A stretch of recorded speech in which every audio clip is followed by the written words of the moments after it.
Help me reach 1,000 subscribers. Please, like the video and share your thoughts.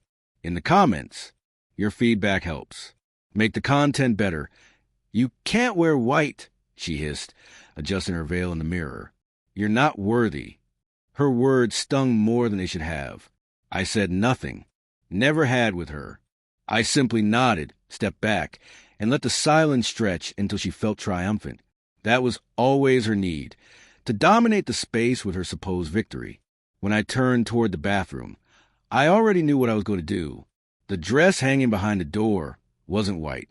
It was military green, my uniform crisp, polished, decorated, untouchable. The one thing she could never take. Growing up, Emma and I seemed inseparable. At least, that's what it looked like to anyone watching. Matching dresses, joint birthday parties, the picture-perfect sisters. But Emma never loved me. She loved the shadow I cast, the obedient sister clapping from the sidelines while she stood in the spotlight. When I enlisted, she dismissed it as a phase. When I deployed, she posted a photo of herself captioned, "Proud of my sister." That was Emma. My victories were her ornaments, my struggles her stage.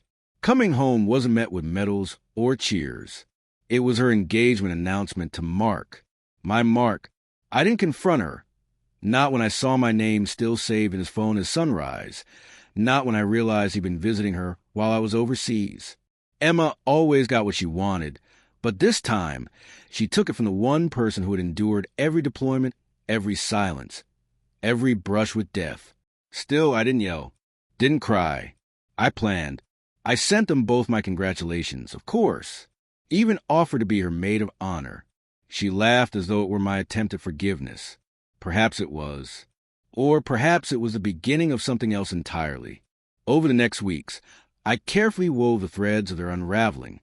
I sent her a wedding gift, a leather-bound planner embossed with her initials.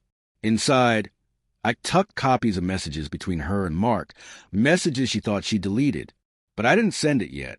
Timing was everything. At the rehearsal dinner, I sat beside my mother, smiling politely while Emma boasted about her tasteful ceremony and how some people simply aren't meant for love. She glanced at me as she said it. I raised my glass to your perfect day. She didn't notice the tremor in my hand. It wasn't fear or pain. It was anticipation. The morning of the wedding, she knocked on my door. "Don't wear white," she said again. "It's my day.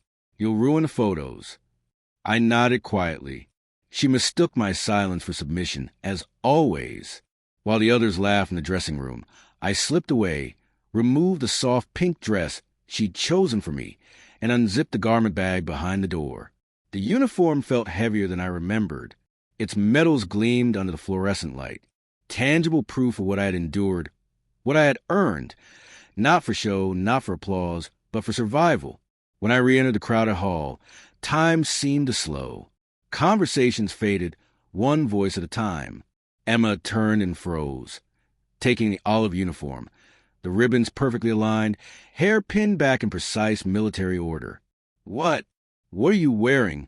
she stammered. I met her gaze without flinching. "Something I'm worthy of." The murmurs began then, guests whispering, eyes darting between us. She tried to recover, laughing it off as a joke, but her voice cracked.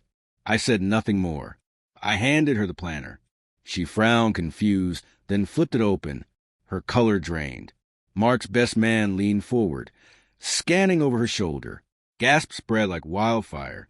My mother covered her mouth. I remained still, the calm at the center of the storm she never saw coming. By the time the truth sank in, Mark had already walked out. The ceremony ended before it even began. Emma's perfect day dissolved into public humiliation. No explanations, no shouting. Every message, every betrayal, neatly printed and time-stamped. The planner was her gift, her wedding present, her confession written in my hand. Later, after the guests had scattered like startled birds, she found me outside under the old oak tree where we played as children.